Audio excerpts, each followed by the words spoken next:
C'est en quelque sorte un lanceur d'alerte, on peut le dire, que nous avons le plaisir de recevoir aujourd'hui aux médias. Un lanceur d'alerte contre la catastrophe climatique et humanitaire qui s'annonce. Non pas qu'il y ait grand-chose encore à révéler de l'impact désastreux de la société thermo-industrielle sur le climat, connu depuis au moins les années 1970 et largement documenté par les travaux du GIEC. Mais Jérémy Désir, c'est son nom, ex-analyste quantitatif au département des risques de la banque HSBC, a entrepris d'alerter son ancienne hiérarchie sur l'insuffisance des mesures qu'elle a entreprises contre le réchauffement climatique, à travers un rapport documenté et détaillé de 50 pages riche de recommandations. N'ayant pas obtenu de suite satisfaisante, il a démissionné avec fracas le 29 juillet 2019, jour du dépassement, date à laquelle l'humanité a consommé autant de ressources que la Terre peut en régénérer en un an. Dans une lettre de démission ouverte adressée à l'humanité, il dénonce notamment, je cite, « une conspiration internationale des puissances financières pour maintenir un obscurantisme capitaliste meurtrier et endormir la conscience de ses meilleures ressources intellectuelles devant les causes et conséquences de notre crise écologique et climatique ». Il appelle aussi à soutenir à la fois le mouvement écologiste et celui des Gilets jaunes. Avec lui aujourd'hui, et grâce à son point de vue d'insider, nous allons essayer de comprendre comment l'illusion de la finance verte nous mène droit dans le mur. Bonjour Jérémy. Bonjour. Alors déjà, j'aimerais qu'on revienne sur ton parcours. Est-ce que tu peux déjà nous expliquer l'objet de ton poste à HSBC, ce que c'est qu'analyste quantitatif ? Bien sûr. Alors, un analyste quantitatif, aujourd'hui, c'est énormément diversifié. À la base, c'était ceux qui devaient donner un prix à des produits financiers à échéance assez longue, sur des produits très difficiles à évaluer. Aujourd'hui, il s'est beaucoup diversifié. Et, par exemple, moi, sur quoi je travaillais principalement, c'était donc des algorithmes de trading. Donc, c'est-à-dire de la finance haute fréquence, de la trading haute fréquence. Et mon métier était donc de vérifier que les modèles des traders, que les algorithmes des traders faisaient sens, on va dire statistiquement parlant. Qu'ils étaient stables, qu'ils rapportaient ce qu'on voulait, qu'ils ne perdaient pas trop d'argent. Donc, voilà, pour le dire simplement, c'est ça. C'est un peu la caution scientifique, mathématique des banques. D'accord, donc tu travailles avec des modèles mathématiques C'est ça, statistiques, stochastiques, comme on appelle pour le jargon. D'accord. Et tu as fait quelles études pour en arriver là ? Alors, c'est assez classique, on va dire, pour un analyste quantitatif français.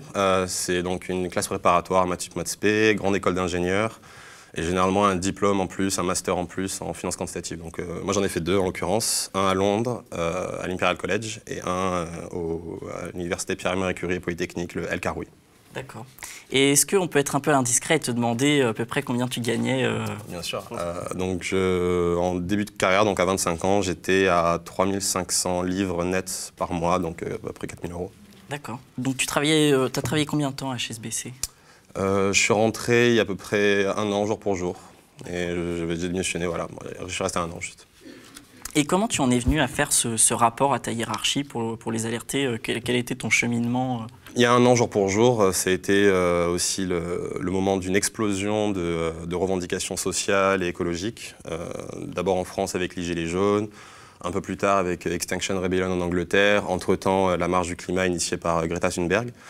Et voilà, le fait d'observer toutes ces manifestations fortes, citoyennes, démocratiques, exploser un peu partout, depuis un an, m'a fait rentrer un petit peu plus en avant dans la compréhension, on va dire, de notre crise à la fois humanitaire et écologique. Donc, après ma première participation, on va dire, active donc à Extinction Rebellion à Londres, où on a bloqué le Parliament Square avec plusieurs centaines d'activistes, et je me suis rendu compte que l'état d'urgence climatique décrété le 1er mai par la Grande-Bretagne n'avait absolument aucune conséquence. Et c'est là donc, que j'ai commencé à rédiger un rapport qui était pour remettre en question vraiment mon métier et voir comment les algorithmes de trading qui n'ont pour seule mesure d'optimisation le profit, est-ce qu'il pourrait y avoir une autre mesure qui prenne en considération les impacts environnementaux et humains? Et donc c'est pour ça que j'ai creusé ce que faisait HSBC, pour pas qu'on me reproche de ne pas avoir compris la finance verte d'HSBC.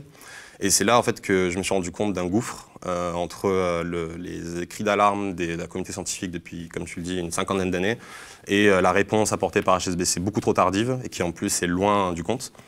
Et donc le 15 juillet, pour être précis, c'est donc deux mois de rédaction de rapport, de croisement de sources, de référencement, que j'ai remis donc le 15 juillet à mon supérieur direct, donc un ancien trader quantitatif, doctorant en physique des cordes, qui immédiatement a eu une sorte de réaction sceptique, c'est-à-dire qu'il n'était pas sûr vraiment de, par exemple, la manière dont était mesurée la température il y a 50 ans, 100 ans, est-ce qu'il n'y avait pas des incertitudes ?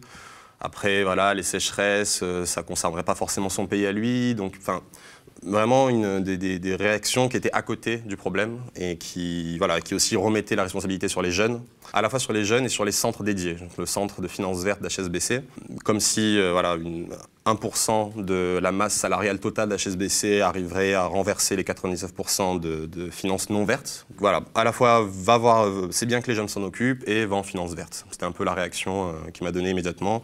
Et je vais lire ton rapport, mais je n'ai jamais eu de retour de sa part. Et donc, suite à ça, quand est-ce que tu as pris la décision de démissionner? Donc, suite à la réaction qui n'était pas à la hauteur de mes supérieurs, j'avais besoin de me donner une date pour pas continuer à souffrir de cette dissonance cognitive en quelque sorte. Et le 29 juillet, étant donné que c'était une date symbolique, de jour du dépassement, je savais que les médias allaient en parler, je pensais que ça aurait été l'occasion justement de faire une pierre deux coups et d'apporter un sujet clé en main à des médias qui auraient voulu parler de la crise climatique. Et est-ce que tu connais d'autres personnes qui, comme toi, ont décidé de jeter l'éponge, de démissionner dans le monde de la finance, par exemple? Alors, il y en a un... Pour ces raisons-là. Bien sûr, donc il y en a un qui m'a beaucoup inspiré, que je cite abondamment dans mon rapport, donc Gaël Giraud, économiste à l'AFD. Suite à ça, donc ça c'était la personne connue, on va dire, personnalité presque publique que je connaissais, qui était dans la finance, quant, analyse quantitative, qui a démissionné. Suite à ma lettre de démission, j'ai reçu plein de retours d'anciens banquiers qui n'étaient plus en accord non plus avec les décisions de leur hiérarchie, ou encore plus récemment un ex-analyste de Google, qui, pareil, ne se rendait compte que Google ne prenait absolument pas en pleine considération la mesure de la crise qu'on affrontait. Je commence à, on va dire, répertorier, cartographier un petit peu les profils des retours de cadres ou d'employés dans des multinationales qui font rêver un peu tous les jeunes, qui font beaucoup de communication par rapport à leur appréhension de la crise, la manière de la résoudre, et qui systématiquement se bloquent à des contraintes de croissance qui sont complètement incompatibles avec l'accord de Paris. Et est-ce que tu penses que ces défections, donc ces gens qui décident de plus participer à un système auquel ils ne trouvent plus de sens, c'est un symptôme ou c'est aussi quelque chose qui est susceptible à terme de transformer en fait le système, ou ça reste résiduel, ça ne promet pas de... Non, je pense que c'est vraiment pas un symptôme. Je pense que c'est vraiment le début de quelque chose qui pourrait prendre de l'ampleur. Maintenant, ça se médiatise, donc ces gens-là ne se sentent plus seuls. C'est quelque chose qu'on m'a répété plusieurs fois. Sachez que vous n'êtes pas seul, vous n'êtes pas seul. Mais malgré tout, quand on le fait, quand on passe le pas, on a l'impression d'être seul. Or, maintenant, peut-être grâce au réseau, grâce aux médias, il faudrait qu'on se fédère pour pouvoir décortiquer, déconstruire les illusions de l'intérieur et proposer un système alternatif. Alors on va essayer de revenir un peu en arrière pour essayer de comprendre ce que c'est la finance verte et comment tout ça s'est construit.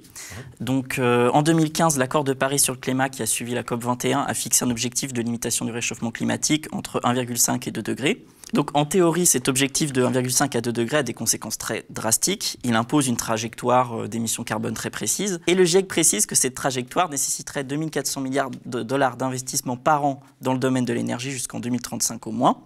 Et que par ailleurs, il faudrait laisser dans le sol les 3/4 des réserves d'énergie fossile pour garantir au moins de 80% de chances de maintenir le réchauffement climatique en dessous de 2 degrés. Alors que, dans le même temps, des centaines de milliards de dollars sont investis chaque année dans les énergies fossiles. Moi, ce que je voudrais savoir, c'est quelles ont été les conséquences des accords de Paris dans le monde de la finance. Qu'est-ce qui s'est produit? Est-ce qu'il y a eu des changements, des choses qui sont mises en place?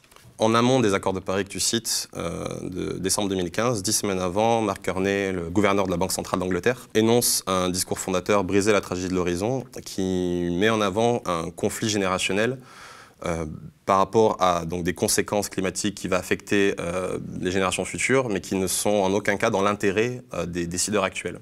C'est en fait dans ce discours qu'il initie la proposition de la création d'un groupe de travail qui sera fondateur et assez fondamental dans la stratégie d'HSBC, car il les cite abondamment aussi.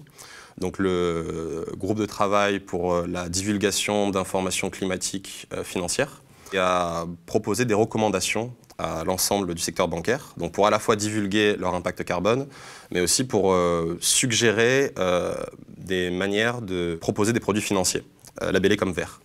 Et donc c'est vraiment le cœur de l'engagement d'HSBC et de toutes les banques en général, des produits, donc des obligations vertes. Les obligations étant une des 3 classes d'actifs les plus fréquentes en trading, en finance. Et donc ces obligations, donc en fait c'est des dettes comme il y a des obligations souveraines, des dettes d'État, là, c'est des obligations pour les entreprises. Donc, en fait, HSBC lève des fonds auprès d'investisseurs pour financer des projets verts, à hauteur de 100 milliards de dollars d'ici 2025. Donc, ce qui est, tu l'as cité tout à l'heure, le chiffre recommandé par le GIEC, plusieurs ordres de grandeur en dessous du chiffre nécessaire. Mais pire que ça, ces 0,1% de masse monétaire verte, on va dire, ne sont absolument pas adossés à moindre quantification. C'est-à-dire que tout ce qui est qualitativement suggéré comme éligible, exemple un panneau solaire, peut rentrer dedans. Mais le panneau solaire, quel est son cycle de vie? Quelle était l'énergie carbone en amont? Quelle va être l'énergie carbone en aval pour l'entretenir qui va être nécessaire? Personne ne le sait. Donc il y a vraiment un flou complet qui est juste là pour duper des investisseurs qui veulent peut-être se donner une bonne conscience ou se faire bien voir. Mais même eux l'admettent dans les rapports d'HSBC sur qu'est-ce qui motive les investisseurs. Principalement, ce sont des raisons financières ou des raisons fiscales. Donc, on est absolument hors sujet par rapport à la crise qu'on est en train de vivre. Et pourtant, ces obligations font l'objet de campagnes marketing très agressives de la part de toutes les banques. Donc non seulement ces obligations vertes, elles représentent des investissements en quantité vraiment négligeable, mais en plus, on n'a aucune garantie de leur caractère écolo, quoi que ce soit. Tout à fait, c'est ça. Très bien. Alors, malgré tout ce que tu dis, Emmanuel Macron a l'air de croire beaucoup à la finance verte. On sait par exemple qu'il drague la City, qui a financé sa campagne à hauteur de 870 000 €. Il espère la récupérer à l'issue du Brexit. Et il a aussi mis en place pour ça une fiscalité très attractive pour la finance, en supprimant l'ISF, en instaurant une flat tax. Il a pris d'autres mesures du genre. Il a mis pour cela en place une fiscalité très attractive, en supprimant l'ISF, en instaurant une flat tax sur les revenus issus du capital. Et il y croit tellement qu'en 2017, il a organisé le premier One Planet Summit, où des acteurs publics et privés, dont les banques, les assurances, étaient invités à prendre des engagements sur la base du volontariat. On écoute un extrait de son discours d'introduction. Ce sommet, ce One Planet Summit, c'est pour moi le début d'une nouvelle génération. Non pas un sommet où on va négocier une déclaration, mais un sommet d'abord où il y a les gouvernements, où il y a les fonds souverains, les assurances, les banques, les philanthropes, c'est-à-dire tout ce qui représente l'argent privé, et où il y a les entreprises, les ONG, la société civile, la jeunesse. Et donc ce que nous devons faire dans les heures qui viennent, c'est très concrètement, chacune et chacun, expliquer les engagements que nous prenons fermement. Mais je le dis à tous ceux qui ont prévu de parler, acteurs privés, financiers, philanthropes, etc., vous allez vous exprimer pour prendre un engagement.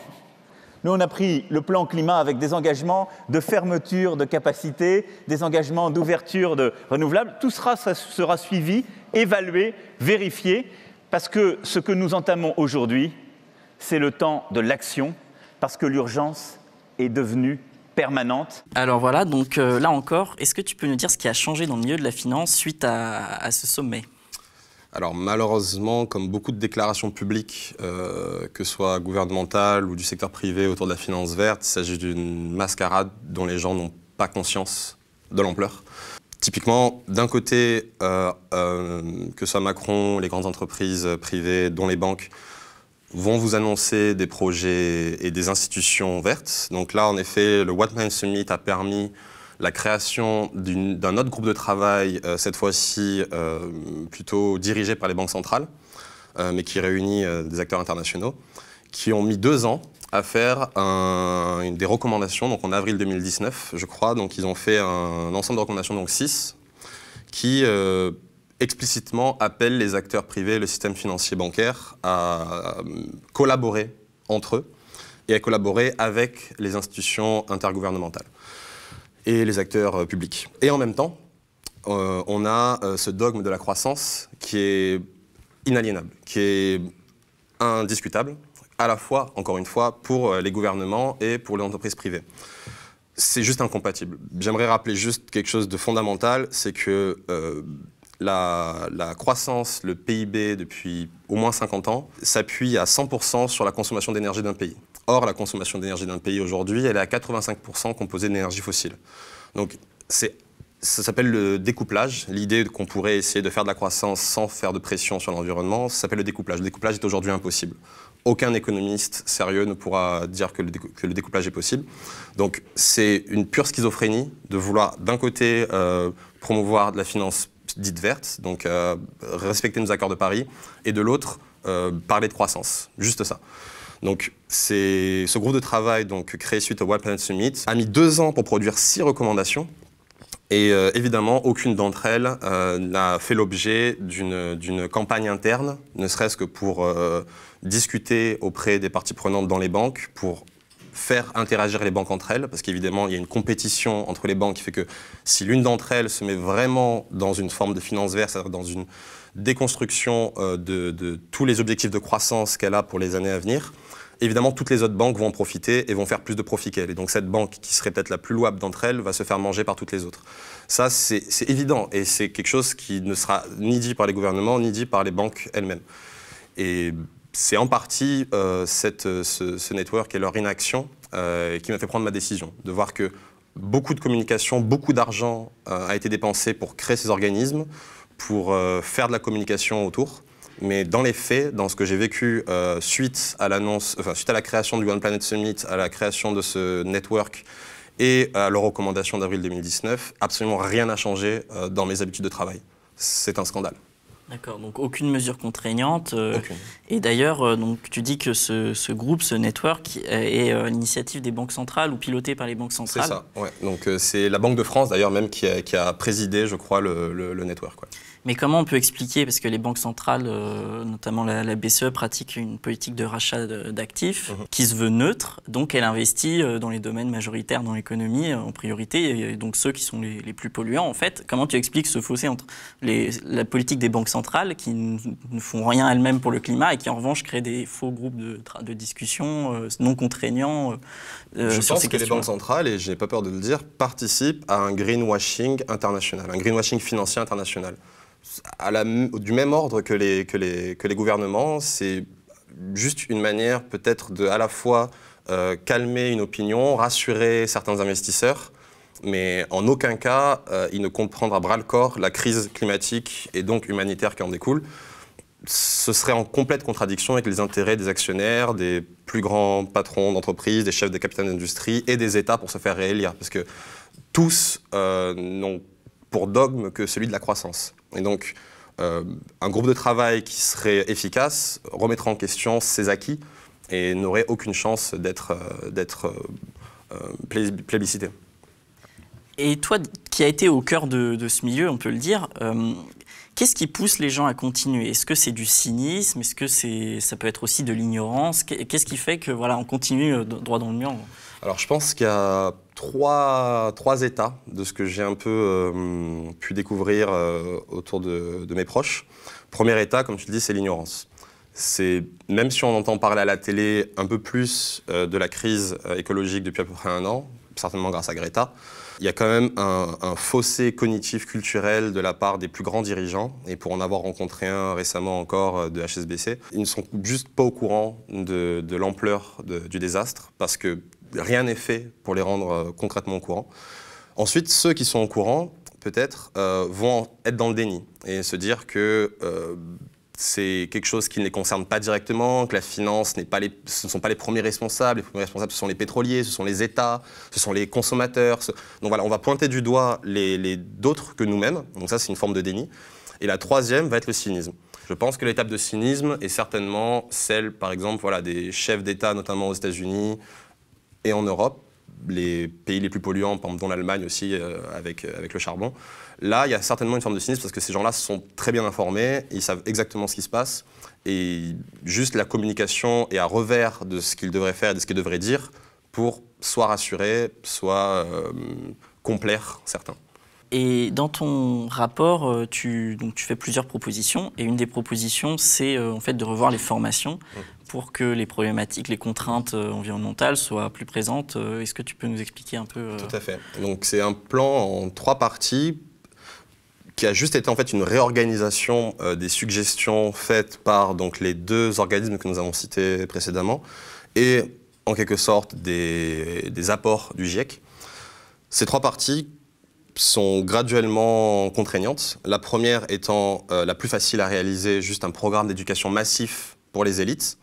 C'est les élites qui ont le plus besoin de se renseigner, de rattraper leur retard là-dessus. Il y a vraiment un déficit culturel qui a d'ailleurs été prouvé récemment avec une étude qui montre que les pays les plus riches sont les pays les plus climato-sceptiques, États-Unis en tête. Et mon rapport que tu as cité suggère la première partie qui parle vraiment du lien entre l'énergie et la croissance et qui décrypte le mix énergétique mondial et son lien, sa corrélation parfaite avec la croissance. Il faut vraiment que plus personne ne soit dupe sur cette question et arrête de penser que la croissance est possible tout en respectant les accords de Paris. Donc ça, c'est vraiment une première partie éducative. La deuxième, c'est une partie de recherche. Donc comme tu le dis, en effet, les formations qui ont permis à ces élites d'arriver là où elles sont proposent un programme, que ce soit en économie, en finance ou même en énergie, qui est complètement déconnecté là aussi, qui alimente... Oui, vas-y. Toi, par exemple, donc, tu dis que dans ton travail, tu manipulais des modèles mathématiques.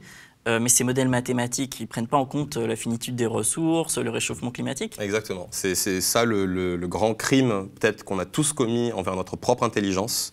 Et là, vraiment, je vise tous ceux qui travaillent aujourd'hui dans des banques ou dans des multinationales aux capitalisations boursières énormes, donc les GAFA en tête, les géants du numérique. Aucune équation, aucun modèle mathématique statistique que nous utilisons en tant que scientifiques auréolés de tous nos diplômes ne prend en compte la finitude des ressources, le travail humain aussi, la valeur humaine apportée dans la chaîne de valeur économique et le changement climatique, l'érosion de la biodiversité et toutes les crises qu'on est en train de traverser. Donc il y a vraiment un basculement total des formations élitistes qui, heureusement, est en train de germer grâce notamment à l'appel du Shift Project, que 700 établissements, je crois, français ont signé hier, donc à la fois école d'ingénieurs et école de commerce, pour mettre le changement climatique et la crise écologique au cœur des formations. Sans ça, on n'y arrivera pas. C'est évident que continuer à mettre sur le marché du travail des générations qui sont en plein déni ou qui sont juste inconscientes du risque, ça fait partie de la stratégie de certaines multinationales pour maintenir le doute. Maintenant, plus aucun doute n'est permis et continuer dans cette erreur est un crime. Et la troisième partie que je suggère donc aux banques et aux multinationales et aux banques centrales et au GIEC, ce serait de se réunir, donc enseigner, chercher et cette fois agir. La partie agir donc concernerait les grands de ce monde, qui serait une manière de se poser ensemble autour de la table et de enfin communiquer publiquement aussi sur l'ordre du jour de cette réunion pour mettre en avant les points qu'on vient de citer sur le lien entre l'énergie, la croissance et le fait que toutes les communications de croissance verte sont des mensonges, éhontés, criminels, et ajuster nos objectifs de croissance suite à ça. Des entreprises comme HSBC qui ont des produits financiers, par exemple toutes les banques, qui ont des produits financiers évalués à 2040, 2050, appuyé sur une économie classique, donc carbonée, et qui n'est pas aujourd'hui évaluée à zéro, est un crime. Et donc ça, c'est vraiment quelque chose que, étant donné que maintenant la population commence à le savoir, soit ils vont se réunir pour en parler et amorcer une forme de décroissance, parce que pour respecter l'accord du GIEC et être à zéro émission nette en 2050, ça veut dire qu'on devrait en 2020, normalement, atteindre le pic des émissions de gaz à effet de serre. Or, aujourd'hui, avec les politiques actuelles, même en 2030, on n'atteindra pas le pic. Donc là, c'est vraiment révoltant, c'est quelque chose qui devrait révolter tout le monde, et par rapport auquel, soit les grands de ce monde décident de rendre une forme de décroissance, entre guillemets, humaine et acceptable et juste pour tous, soit de plus en plus de mouvements de contestation, d'insurrection vont essayer de mettre à mal ces institutions-là. On va revenir là-dessus, mais juste, est-ce que finalement on n'arrive pas à la contradiction ultime de système? Est-ce qu'il ne faut pas tout simplement le balancer? Parce que toi-même, tu prends le parti de la décroissance, très clairement. Et est-ce que ce n'est pas illusoire de confier la décroissance à un système financier privé? Est-ce qu'en fait, il ne faut pas s'en débarrasser? Il ne faut pas compter sur lui pour la prendre en charge? Je suis quand même d'accord, mais c'est en quelque sorte, on va dire, la dernière chance dont il pourrait se saisir. À partir du moment où, en sachant que le citoyen, que les employés de ces institutions sont au courant du mensonge, et qui continuent à le perpétuer, qui continuent à créer des produits marketing sur la misère, sur la crise environnementale, ça va leur exploser à la figure. À partir du moment où ils refusent et continuent ce déni, évidemment, il n'y aura plus aucun autre choix que de balancer le système.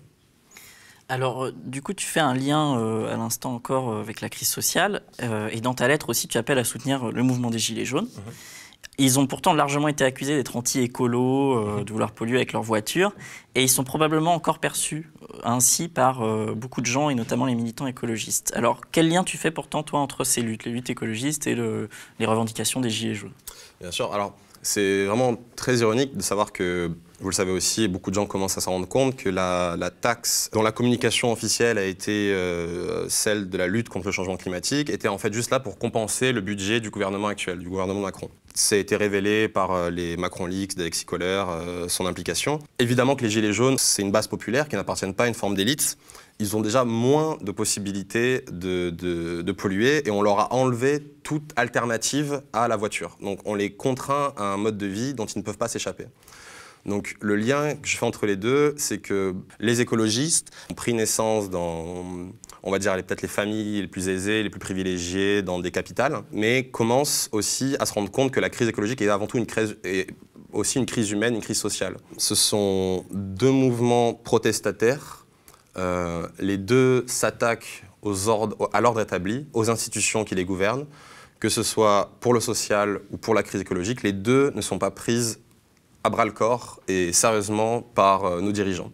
Donc là aussi, le fait de redonner du pouvoir aux citoyens, c'est quelque chose qui devrait unir ces deux groupes et grâce auquel ils pourront enfin peser, je pense, dans le débat public. Donc un des points de convergence qu'il peut y avoir entre les deux, tu penses, c'est la remise en cause des institutions et du déficit démocratique actuel qui fait que cette contestation... Bien sûr, parce que les gouvernements contre lesquels ces masses protestataires s'érigent, n'ont aucun intérêt à répondre aux exigences sociales des Gilets jaunes ou du mouvement protestataire à Hong Kong, n'ont aucun intérêt à répondre aux exigences des jeunes pour un monde décarboné. Étant donné que les contraintes sociales et les contraintes environnementales génèrent du profit pour ceux qui nous dirigent et pour ceux qui ont placé ceux qui nous dirigent. Donc ces mouvements commencent à s'en rendre compte. Et je pense que là où ils pourraient unir leur combat, ce serait dans une forme de municipalisme libertaire, c'est-à-dire une démocratie directe où les ressources d'un endroit donné pourraient être démocratiquement discutées et les projets, on va dire, d'économie locale qui pourraient ensuite déboucher sur cette discussion seraient à chaque étape comprises et acceptée par la population sur laquelle s'exerce. Aucune autorité ne peut s'exercer sans consentement. Et c'est ce que nous prouve le mouvement des jeunes, le mouvement climat. Là, avec une relocalisation, on va dire, du pouvoir démocratique, et donc une démocratie directe, non plus représentative, je pense qu'il y aurait vraiment des débouchés communs et des volontés communes à ces deux groupes. Donc, par exemple, on peut y avoir des expériences locales, il y a des gilets jaunes qui le font, qui essayent de s'affranchir, de s'émanciper du système. En fait, ça pourrait être un lien de convergence concret. Bien sûr, tout à fait. Ouais. Je crois que ça se fait déjà, hein. Bien sûr, il y a déjà beaucoup d'assemblées régulières et périodiques de la part des Gilets jaunes. J'ai besoin de me renseigner là-dessus énormément. Ou au niveau écologiste, le plus loin qu'on ait vu, c'était les zones à défendre, les ZAD. Évidemment, ce sont des laboratoires d'expérience qui sont révolutionnaires et qui, je pense, devraient tous nous inspirer. D'accord. Et donc le 21, donc le 20, vendredi 20 septembre, il y a la grève pour le climat et une manifestation le 21, c'est ça? C'est ça. Donc à la base, ça répondait, je crois, à un appel lancé il y a plusieurs mois par Greta Thunberg de relancer son appel à la grève, mais cette fois-ci d'impliquer les adultes. Et donc ce serait une grève qui prendrait du 20 au 27 septembre, donc commençant avec le vendredi 20. Où les acteurs économiques, les employés de n'importe quelle industrie, donc à 85% pétrolifère, qui fonctionnent au charbon, ces entreprises-là, et que ce soit le conseil, les médias, enfin nous sommes tous concernés, pourraient bloquer la machine un jour, ou ne serait-ce que quelques heures dans la journée pour les plus frileux, mais bloquer la machine pour discuter entre eux et arrêter cette course perpétuelle vers la croissance qui ne nous laisse même pas le temps de réfléchir. C'est vraiment quelque chose aussi que je constate avec beaucoup de retours que je reçois, c'est que les gens n'ont même pas le temps de s'éduquer. Le programme que je suggérais, les 3 apps que je suggérais avant, qui commencent par une partie éducative, évidemment c'est individuel au départ, mais ça doit être discuté avec ses collègues.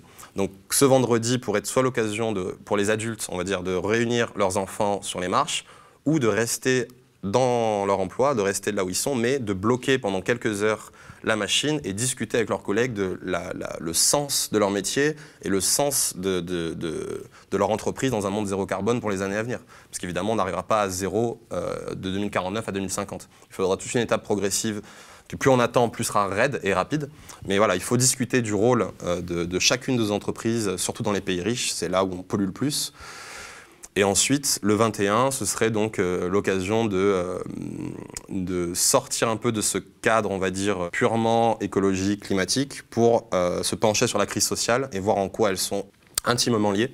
Et aussi, là aussi, peut-être déconstruire des mythes, casser des mythes. Tous les employés, les cadres ont peut-être une image très stéréotypée des gilets jaunes. Même les jeunes du mouvement climat ont peut-être des images assez caricaturales des gilets jaunes. Là aussi, ce serait une occasion, et les gilets jaunes réciproquement, bien sûr, ce serait une occasion formidable, je pense, pour les deux groupes de se connaître, de s'apprendre et de voir à quel point ils ont en commun. Malgré ce que les médias de masse ont voulu faire comprendre pour les deux groupes, ils ont énormément de choses à partager et je pense que ce serait l'occasion enfin de se rencontrer. Bon, on va terminer sur cet espoir-là. Ouais. Merci Jérémy Désir. Merci beaucoup. Merci à vous de nous avoir suivis. Cette émission a été permise par nos donateurs et nos sociaux. Si vous voulez que le média continue d'exister, n'hésitez pas à les rejoindre en nous finançant sur soutenez.lemediatv.fr.